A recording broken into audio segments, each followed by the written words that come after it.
OK, alors corrigeons cet exercice. Je vais appeler le haut-parleur du haut, je vais l'appeler A. Le haut-parleur du bas, je vais l'appeler B. Et ici, l'observateur, je vais l'appeler O. O pour observateur. Donc, on veut avoir de l'interférence destructive au point O. Donc, autrement dit, on veut que la personne ici entende aucun son.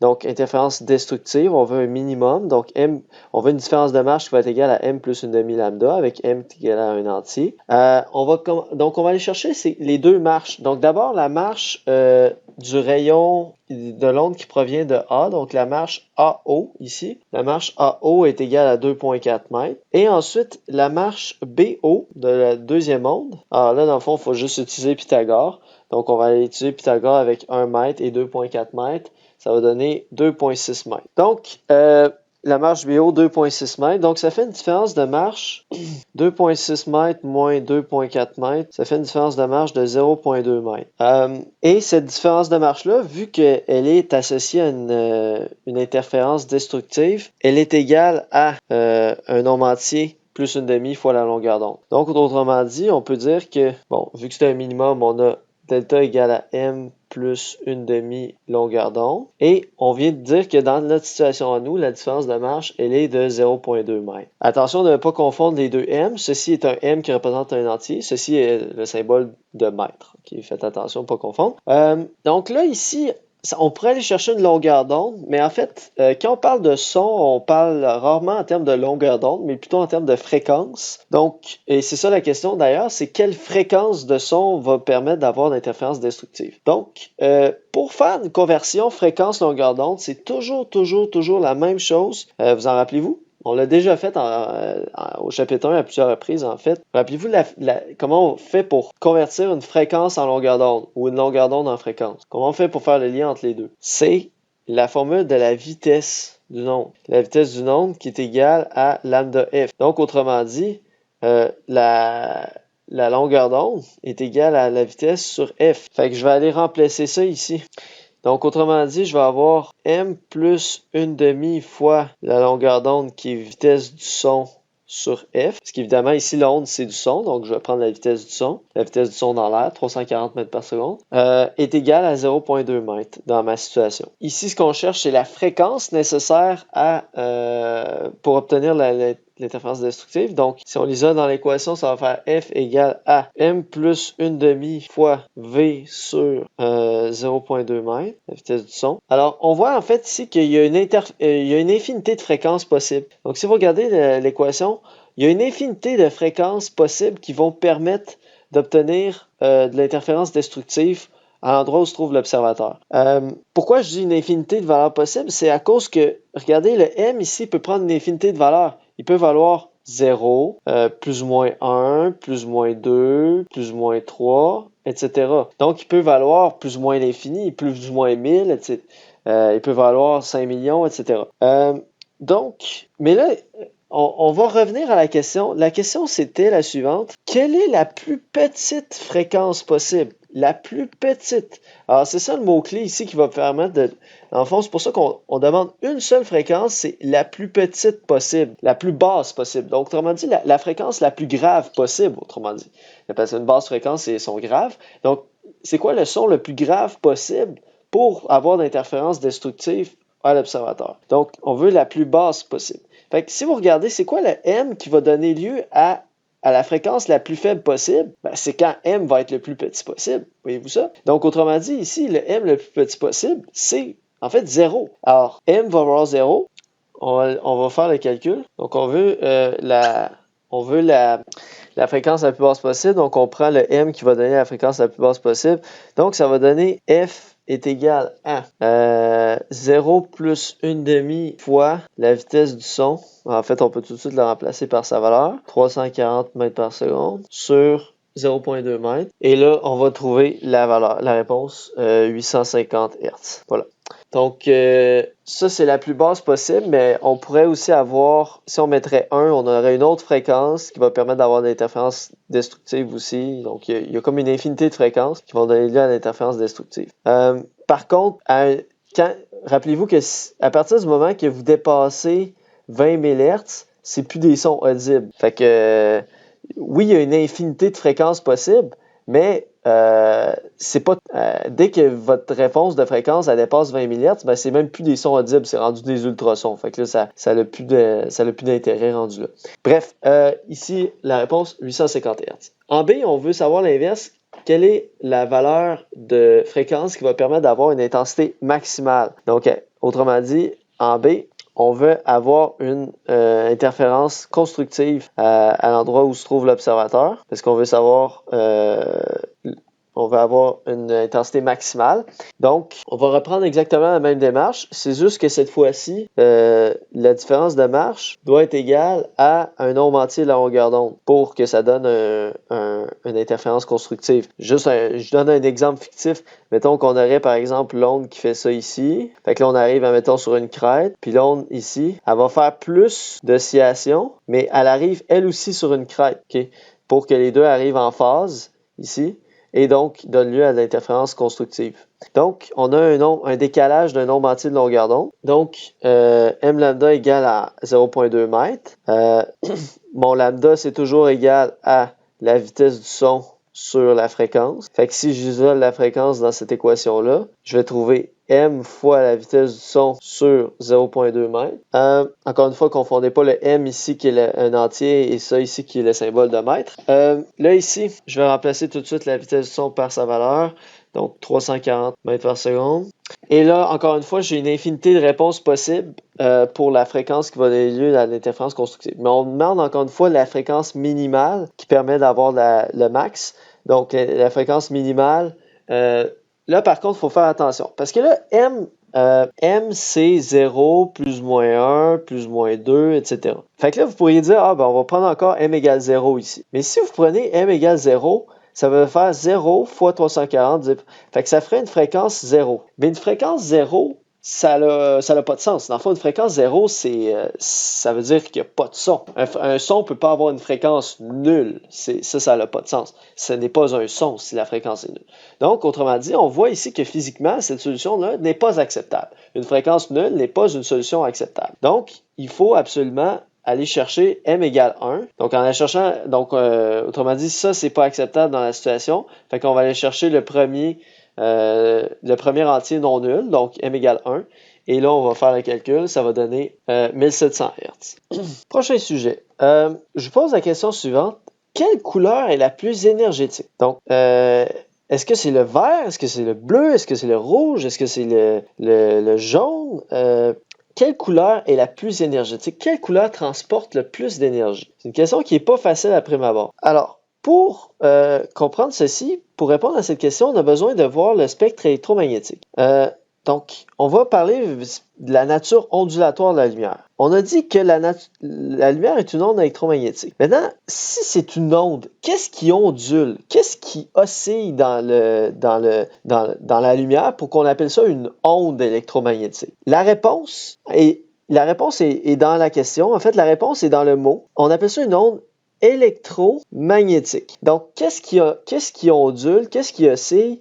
C'est d'abord électro, c'est un champ électrique, et deuxièmement, un champ magnétique. Donc, les deux choses qui oscillent par la lumière, c'est un champ électrique et un champ magnétique. Donc, vous rappelez vos notions d'NYB, E, le champ électrique, et B, le champ magnétique.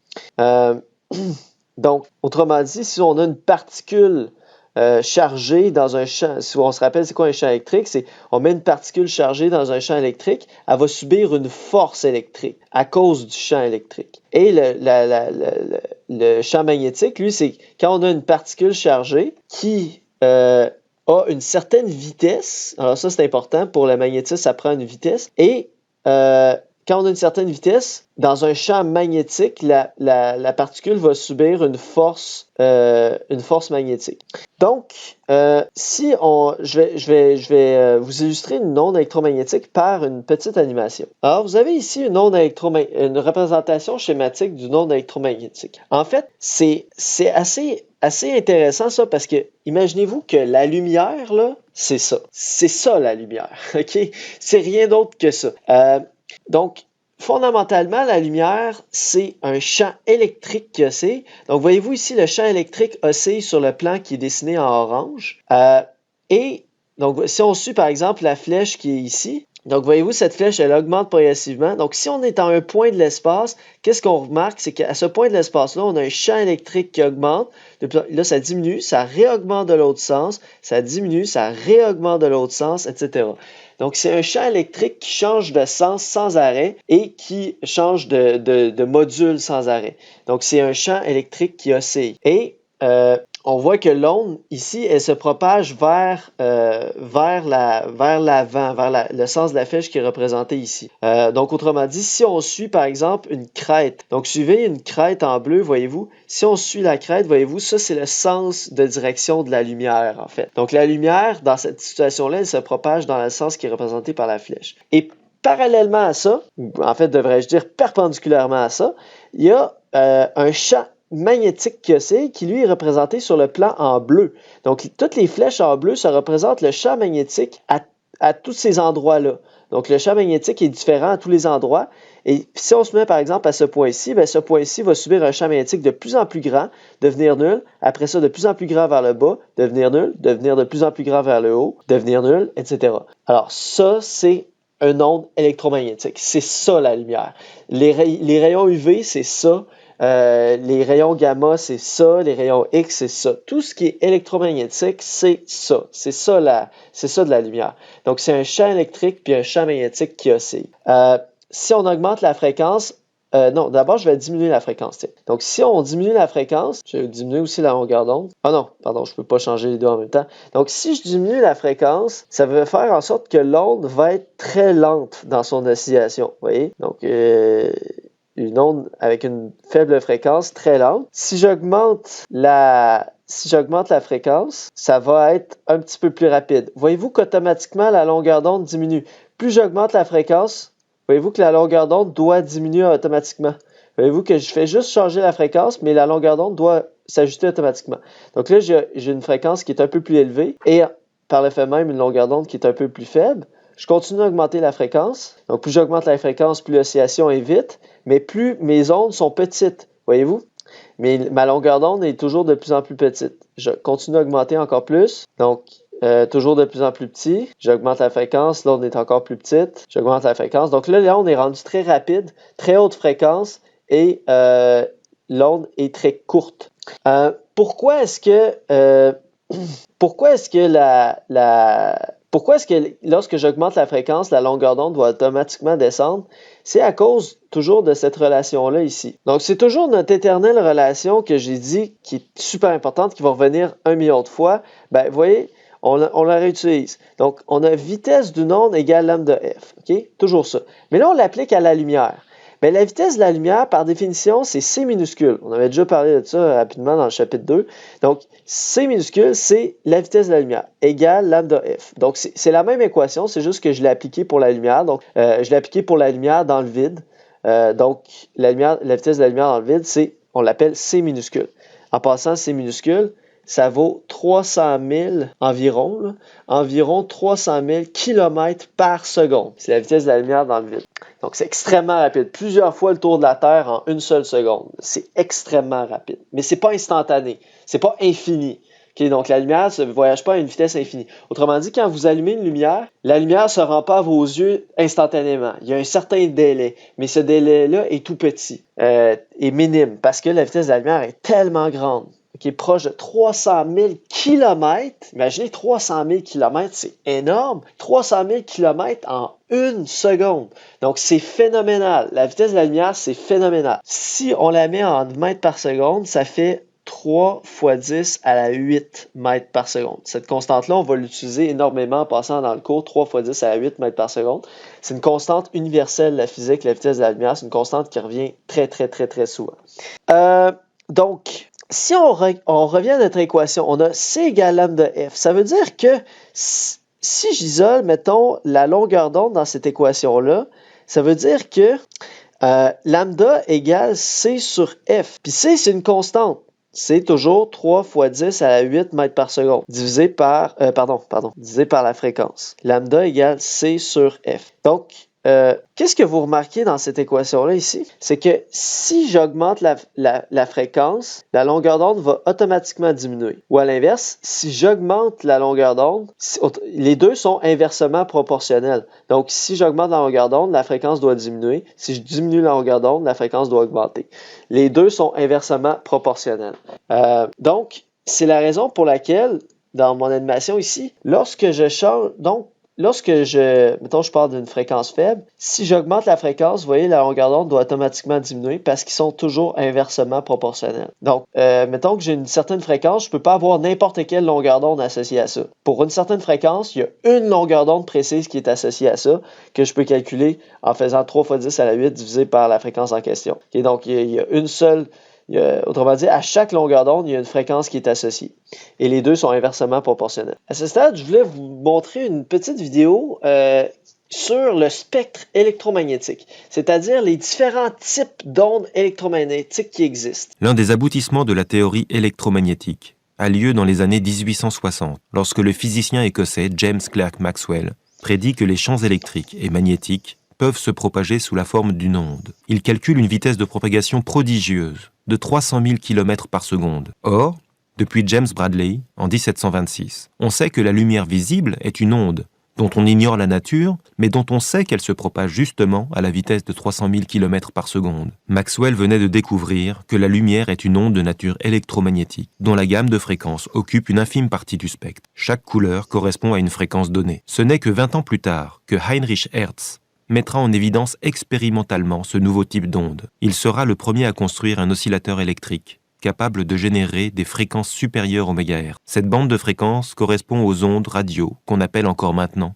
ondes hertziennes. Ces fréquences sont bien plus faibles que celles des ondes visibles et des infrarouges. Mais ces ondes radio se propagent aussi à la vitesse de la lumière, et une antenne de quelques centimètres permet de les détecter. Cette découverte majeure marquera le début de la télégraphie sans fil, et le XXe siècle sera résolument tourné vers les télécommunications. On découvrira par la suite des rayonnements électromagnétiques invisibles, possédant des fréquences bien plus élevées que le visible et les ultraviolets. Donc voici les différentes parties du spectre électromagnétique. Ici à gauche, on a un symbole ici de nucléaire. Alors ça ici, c'est pour symboliser ce qu'on appelle les rayons gamma, qui sont produits justement dans des radiations, dans des désintégrations radioactives. On va parler justement des désintégrations radioactives à la toute fin du cours. Et on va voir que dans ces types de réactions-là, on a des rayons gamma qui sont produits. Les rayons gamma, c'est les rayons les plus dangereux dans le fond. C'est eux qui sont les plus énergétiques. Donc ici à gauche, on a des rayonnements qui ont une haute énergie. Donc les rayons gamma, c'est finalement les plus dangereux. Ce sont des rayons qui ont une très très grande densité d'énergie. Avec un peu moins d'énergie, on a ici un scan là, qui est fait avec un appareil médical. Donc ça ici, c'est pour illustrer les rayons X, qui sont utilisés, par exemple, pour diagnostiquer une fracture. Donc, à cause que les rayons X, dans le fond, ne vont pas être absorbés. Dans le fond, ils vont être complètement absorbés par les os, mais ne vont pas être absorbés par les tissus mous, par le sang, par la chair, autrement dit.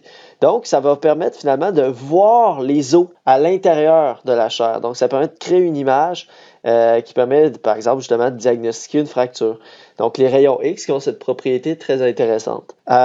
La radiographie, c'est ça que le mot que je cherchais, c'est pour utiliser dans la radiographie. Ensuite, on a les rayons UV. Alors, les rayons UV qui causent bien sûr le bronzage, mais qui causent aussi le cancer de la peau. Donc, les rayons UV ne sont pas visibles. Ils sont pas visibles. Ici, vous voyez, ils sont représentés en violet, mais c'est schématique. Mais en réalité, les UV eux-mêmes ne sont pas visibles.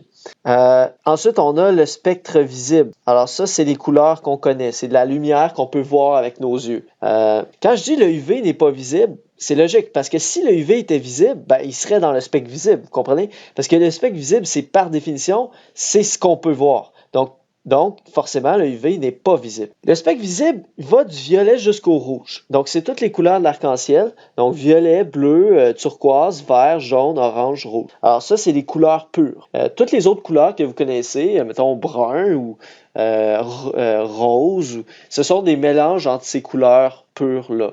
Mais les couleurs pures, à la base, ce sont ces couleurs. Ce sont les couleurs de l'arc-en-ciel. Et avec ces couleurs, on peut faire n'importe quelle autre couleur. Ensuite, après le rouge, on a les infrarouges. Donc, les infrarouges, ce sont des rayonnements de moindre énergie que le rouge. Alors, c'est ça, c'est associé à la chaleur, les infrarouges. Ça va créer une sensation de chaleur lorsqu'on reçoit des infrarouges. Donc, par exemple, il y a dans certains bars, il y a une terrasse, puis admettons, c'est l'hiver, il fait très froid. Alors, pour garder la terrasse, les gens qui sont sur la terrasse un peu au chaud, des fois, il va y avoir des lampes infrarouges. Donc, la particularité de ça, c'est qu'on ne fait pas juste émettre de la chaleur comme avec une fournaise ordinaire ou avec une plainte ordinaire. C'est que, dans le fond, on émet vraiment des infrarouges et c'est, même si la pièce est pas, même si l'environnement est froid, mais lorsqu'on reçoit ces infrarouges, ça nous permet de capter de la chaleur, donc ça va nous réchauffer. Mais ça ne va pas nécessairement augmenter la température de la pièce. Donc c'est ça la distinction. Mais les infrarouges, quand on les capte, on sent de la chaleur. Il y a aussi les micro-ondes qui ne sont pas représentés ici, mais entre les infrarouges et les ondes radio, il y a les micro-ondes qui sont bien sûr utilisés dans les fours à micro-ondes pour réchauffer les aliments. Et finalement, il y a à l'extrémité ici les ondes radio. Alors ça, c'est ce qu'on appelle le spectre électromagnétique. Tout ça, c'est en quelque sorte de la lumière. C'est des ondes qui se propagent, comme je vous ai montré dans la vidéo tout à l'heure, donc un champ électrique puis un champ magnétique qui oscille perpendiculairement l'un à l'autre. Toutes ces ondes-là vont à la vitesse, dans le vide, vont à la vitesse c de 300 000 km par seconde. Okay? Ça, c'est très important. Il n'y en a pas des plus lentes puis des plus rapides. Toutes ces ondes-là vont à la même vitesse, 300 000 km par seconde. Donc, ici, on a une échelle de grandeur pour les différentes longueurs d'onde. Donc, pour les rayons gamma, on est à l'échelle de 0,01 nanomètre. Donc, autrement dit, les gamma, c'est des ondes qui sont extrêmement courtes. Extrêmement courtes. Ensuite, on va vers les rayons X, on est de l'ordre de 1 nanomètre. En passant, quand on parle de 1 nanomètre, nano, ça veut dire x 10 à la moins 9. X 10 à la moins 9. Ça, c'est ça que ça veut dire nano. Nano veut dire x 10 à la moins 9. Donc, autrement dit, 1 nanomètre, c'est 1 x 10 à la moins 9. À la moins 9 mètres. En fait, 1 x 10 à la moins 9, c'est 1 milliardième. 1 milliardième. Ça veut dire, prenez un mètre, séparez-le en 1 milliard de petits éléments.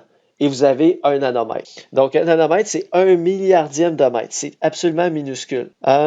Donc, autrement dit, ces ondes-là, les rayons X, c'est des ondes qui sont absolument minuscules. Si on les représente schématiquement, ce serait, mettons, comme ceci. C'est-à-dire une onde qui est extrêmement courte. Ensuite, le UV à 100 nanomètres, il y a une longueur d'onde qui est un petit peu plus longue. Je vais le représenter comme, c'est très schématique, bien sûr, ici. C'est pas à l'échelle, bien sûr. C'est très schématique. Mais c'est juste pour vous expliquer. Mettons, le rayon X, c'est très court. Le rayon UV, c'est un petit peu plus long, un petit peu moins court. Le visible, c'est encore un petit peu moins court, etc. Okay? Donc, ceci, ça pourrait être, par exemple, la lumière visible, etc. Puis les ondes radio, elles, c'est comme si elles sont beaucoup plus longues. Beaucoup, beaucoup plus longues. Donc, les ondes radio, on est de l'ordre de grandeur ça peut être entre 1 mètre et 1 km, et même plus que ça. Ça peut être 10 km même de longueur d'onde. Donc, vous imaginez une onde, là, ça prend, mettons, 10 km pour qu'elle fasse un cycle complet. Okay? Entre le début et la fin du cycle, 10 km de distance. Donc, c'est une onde qui est extrêmement lente, autrement dit, qui est très, très longue et très, très lente.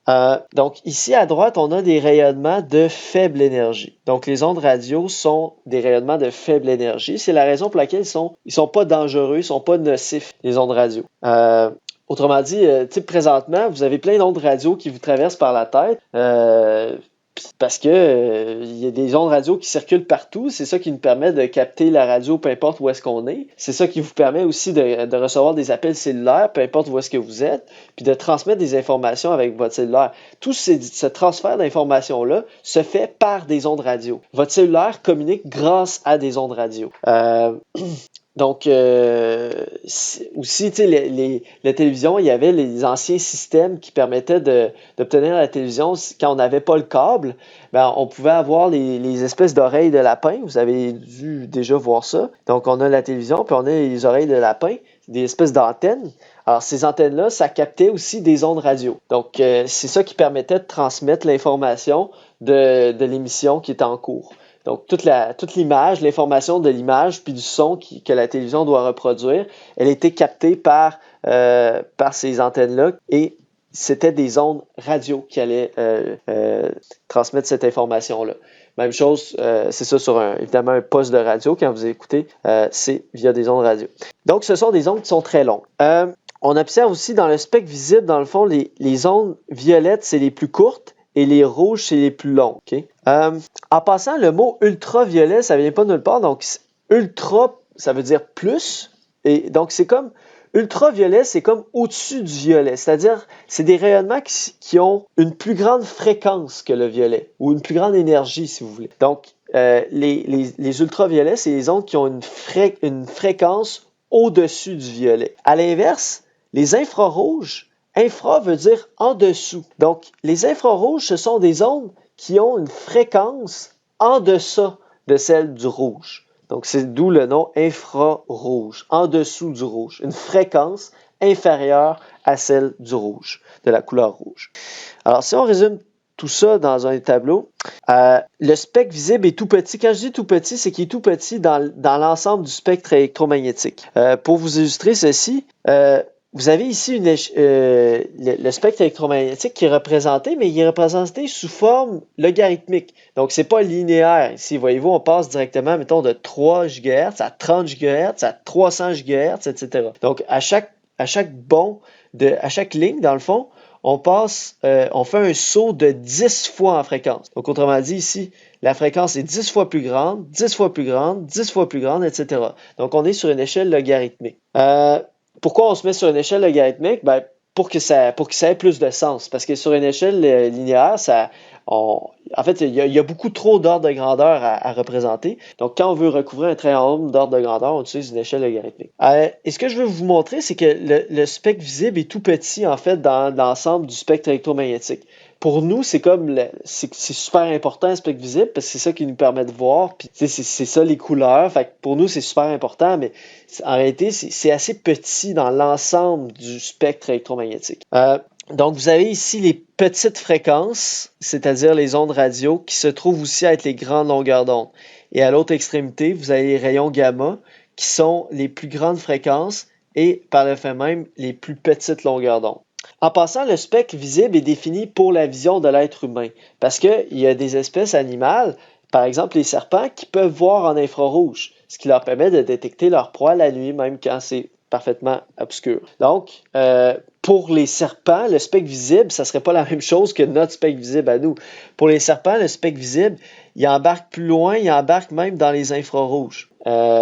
Mais, évidemment, le spectre visible est défini par rapport à la vision humaine. La même chose, les abeilles, eux autres, ils peuvent voir, oui, en visible, mais aussi, ils peuvent voir en UV proche. Quand on parle UV proche, ça veut dire le UV qui est proche du visible, c'est-à-dire le UV qui est, mettons, dans la section ici. Donc, la zone de l'ultraviolet qui est proche du spectre visible, par opposition à, si on est ici, on est encore dans l'ultraviolet, mais ça, on va appeler ça l'ultraviolet lointain. L'ultraviolet lointain. Donc, c'est lointain du spectre visible. Okay? Donc, c'est l'ultraviolet de haute fréquence. Donc, les abeilles peuvent voir dans le UV proche, c'est-à-dire le UV qui est proche du violet. Puis j'avais déjà essayé de voir pourquoi c'était le cas, mais je pense que c'était pour des questions pour voir les fleurs de loin, ou je ne me rappelle plus exactement la raison, mais c'est pour des raisons d'évolution, en fait. C'est pour leur permettre, ce que je me souviens, c'est que c'était pour leur permettre de voir comme les fleurs de plus loin, donc pour augmenter leur efficacité de pollinisation, ce qui est quand même fascinant. pourquoi cette plage du spectre et pas une autre pour le spectre visible? Autrement dit, pourquoi c'est cette partie-là du spectre qui est visible? Pourquoi est-ce que l'être humain s'est pas adapté plutôt pour voir, mettons, cette partie-là du spectre électromagnétique ou cette partie-là du spectre électromagnétique? Pourquoi c'est cette partie-là du spectre électromagnétique en particulier que les humains et la plupart des autres animaux, comme les chiens, les chats, etc., pourquoi est-ce qu'on s'est adapté à voir cette partie-là du spectre électromagnétique en particulier? C'est une question quand même qui est intéressante de se poser. Pourquoi c'est cette partie-là qu'on a appris à voir? La raison est fort simple, c'est parce que cette partie-là du spectre électromagnétique n'est pas absorbée par l'atmosphère. Donc, le spectre visible n'est pas absorbé par l'atmosphère terrestre, parce que le spectre visible n'est pas absorbé par l'atmosphère terrestre. Contrairement au UV, qui lui est absorbé en grande partie par l'atmosphère terrestre, par la couche d'ozone entre autres. Vous allez dire, ouais, mais pas totalement absorbé parce que c'est ça qui me donne un coup de soleil. Vous avez raison. Le UV n'est pas totalement absorbé, mais il est en grande partie absorbé par la couche d'ozone. Donc, imaginez si l'atmosphère ne filtrait pas les UV que nous envoie le soleil, ça serait très, très, très dangereux. Fait, même si le UV est filtré en grande partie, ce qui reste est quand même suffisant pour nous donner des problèmes. Donc, ça vous donne une idée. Donc, autrement dit, vu que le visible n'est pas absorbé par l'atmosphère, ça fait en sorte que ça veut dire que la Terre est illuminée par cette lumière-là, donc c'est logique que les êtres vivants à sa surface s'adaptent pour voir cette lumière-là parce que c'est la lumière qui filtre au travers de l'atmosphère. Contrairement, par exemple, à l'infrarouge qui est filtré, qui lui va être bloqué par l'atmosphère, mais la lumière visible, elle va traverser l'atmosphère. Donc, c'est logique que ce soit cette lumière-là qu'on puisse voir. L'ultraviolet, on a dit, c'est plus énergétique que le visible. La couche d'ozone bloque la majorité des rayons UV. L'infrarouge, c'est associé à la chaleur. Les rayons X sont largement utilisés en imagerie médicale. Les ondes radio et télé sont peu énergétiques, comme on a dit. Donc, cette partie-ci du spectre électromagnétique, c'est la partie qui est la moins énergétique. Donc, autrement dit, plus la fréquence est petite, plus l'énergie est petite. Donc ici, autrement dit, l'énergie du rayonnement est proportionnelle à la fréquence. Donc, quand vous avez les petites fréquences, ça veut dire ici, vous avez les petites énergies. Donc ici, vous avez l'énergie des ondes radio qui est petite, qui est faible. Donc, vu que l'énergie est vu qu'ils sont peu énergétiques, ils sont peu dangereux. Ensuite, à l'autre extrémité ici, on a les rayons gamma qui, eux, sont extrêmement énergétiques, donc très dangereux. Même les rayons X, en fait, les rayons X sont ici, eux autres aussi sont relativement dangereux. Il faut faire attention. C'est-à-dire, à petite dose, ça va, mais si la dose dépasse une certaine valeur, ça devient dangereux. C'est la raison pour laquelle, quand on vous prend une image, une image au rayon X, par exemple, pour observer votre bras où il y a une fracture, ou encore pour observer vos dents. Alors, c'est utilisé aussi, par exemple, justement, pour voir les caries. Remarquez qu'on vous met une espèce de tablier plombé, un tablier en plomb. C'est très lourd, là, parce que c'est du plomb. Parce que le plomb est très bon pour bloquer les rayonnements comme les rayons X. Donc, ça permet de protéger un peu le reste de votre corps. Donc, autrement dit, c'est pour minimiser votre exposition aux rayons X. Donc, mais à petite dose, ça va quelques fois par année, ça va. Mais il faut faire attention, une grande dose de rayons X pourrait être nocif. C'est pour ça que, mettons, la personne qui va prendre vos rayons X, elle doit sortir de la salle pour prendre vos rayons X. Parce qu'elle en fait plusieurs fois par jour. Donc, il ne faut pas qu'elle soit exposée systématiquement à des rayons X à chaque jour, plusieurs fois par jour. Ça pourrait devenir nocif. Donc, plus l'onde électromagnétique a une haute fréquence ou une petite longueur d'onde, plus elle contient de l'énergie. Donc, plus la fréquence est grande, plus l'énergie est grande. Plus la fréquence est faible, plus l'énergie est faible. Donc, les rayons X et UV sont si énergétiques qu'ils peuvent causer aux organismes vivants des mutations, ce qui peut produire un cancer. Okay. Donc, par exemple, c'est ça. Ça peut causer finalement une mutation sur les cellules de la peau et ça peut produire un cancer. Pourquoi? Parce que ces ondes-là sont très énergétiques. voilà pourquoi ces rayons sont cancérigènes. Les rayons nous envoient pourtant. Pourquoi survivons-nous? Ben justement, on l'a dit tout à l'heure, parce que l'atmosphère les filtre en grande partie. L'atmosphère les filtre en grande partie. Pas totalement, il filtre pas tous les UV, mais il filtre quand même une grande partie.